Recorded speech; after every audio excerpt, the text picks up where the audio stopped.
Can we talk a little bit about the importance of habits in St. Thomas's thinking, and what we can really learn for that as we're trying to build up, good new habits? Sure. Um, so St. Thomas is in reliance upon the pagan tradition and the Christian tradition both in his discussion of habits. You can think here of Plato, Aristotle, and Cicero. You can think also of St. Augustine as a very prominent voice in the Christian tradition on whom he relies.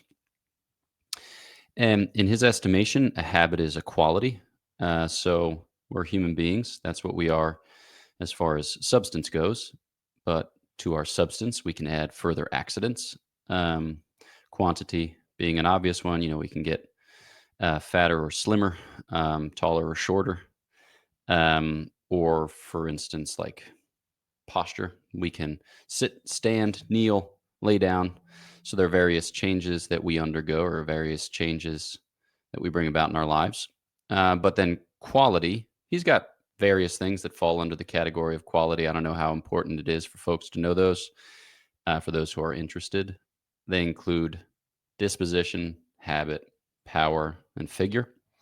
But equality is something that conditions a substance that makes it to be either more so or less so what it is.